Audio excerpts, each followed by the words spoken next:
Good afternoon, everyone, and welcome to our presentation. Leading the process for promotional initiatives and MU library strategy. I'm Fiona, Tuohy Library Assistant, and this is my co-presenter and colleague, Saoirse and Fiona, Teaching Librarian, and we're both in the Teaching and Research Development team in Maynooth University Library. So today we'll share our experience of how we changed our approach to our promotional activities within the TRD team post-COVID-19. We'll talk about a new approach within the team, our clear guidelines we developed, and our efforts to ensure our outputs are reusable. We'll mention some of the digital tools we used, and we'll share what we learned from our experience.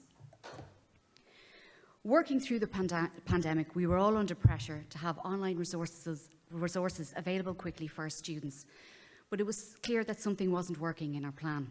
Our postings on social media were very ad hoc and last minute. We didn't have time to plan ahead, and we had no clear branding. With part-time working patterns, working from home, and the delay online communications via email can create, there was a lack of clarity over who was doing what and when. And there was an uneven balance of skills in the team, so we became reliant on certain team members to do the tasks, which created more work for them. So I'll now hand you over to Saoirse to talk about the new approach. Thanks, Fiona. So, first of all, there we go.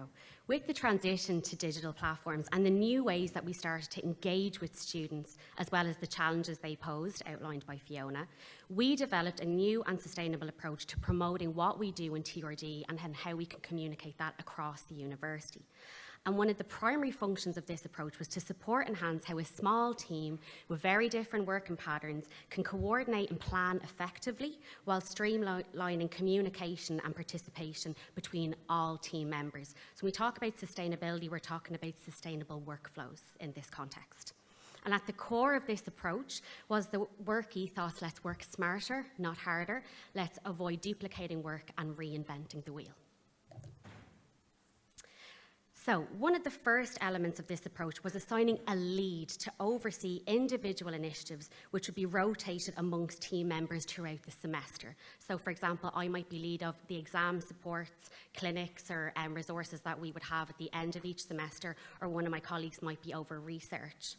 And the primary role of the lead was to develop a proposal with input from the wider team, as well as our ALR manager, identify the requirements of the initiative and create a timeline centred around allocated tasks and deadlines.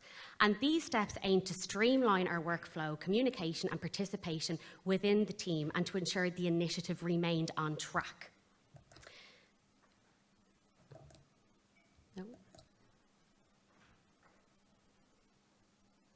Hopefully it stops there.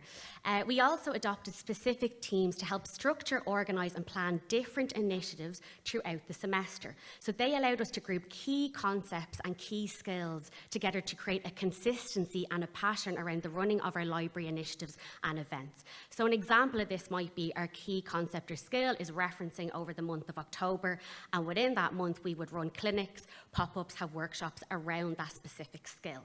So there was a diversity around the topics that we were using throughout the semester. We also developed infographics and posters using these specific teams to develop a pathway to make students aware of the different events and initiatives happening over the course of the semester in a very visually and engaging way. And you may have seen some of these on our social media channels. So another key component of this approach was facilitating a community of practice meeting each semester, which provided members with the opportunity to showcase their skills, to share knowledge, new ideas, and even feedback from previous initiatives. And it became a space for teaching and learning within our small team. The staff training element was extremely sustainable in that it gave our colleagues a chance to upskill through learning from one another. So some of the outputs of this would be presentations, handouts, or how-to tutorials that would be then made available in Teams. And it would provide, that would kind of be an output of all these sessions. It created an awareness around team skills and abilities as well, because that's not always known to the team because we're constantly upskilling all the time, and also helped to alleviate skill gaps where possible. So we were knowledge sharing, and then we had outputs as well that people could go and support their knowledge. So we also made use of a planner that was in the form of an Excel spreadsheet, and that helped us to centralise and capture the information required for the promotion of our initiatives and events. So within this planner, we had individual initiatives that we wanted to run, dates, times, and this really helped us to visually plan the semester ahead. And also the team had access to this, so everybody could go in and see what was scheduled and put in ideas and that. It led to a strongly coordinated, detailed and effective approach to planning and then the running of our initiatives over the course of the semester. And then complementary to the planner, Fiona and I derived a social media template for the team to input all the information required to run a social media campaign around the initiatives that we were running. So this would include like titles, it would include the key messages, it would include hashtags, QR codes, booking, everything that was needed for myself and Fiona to put it out on social media. And this came from the kind of difficulty around streamlining that information. It would get lost in emails between colleagues, again, thinking about work patterns. So this template really helped us to keep everything together.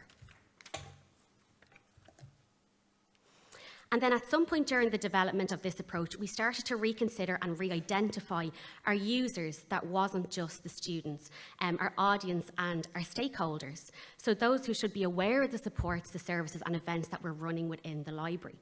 So as you can see from the presentation, we identified key groups within the library, like senior management, and also outside of the library that could really help with our outreach strategy and to widen our reach across campus and to inform everybody what we're actually doing. And I don't think we do that enough.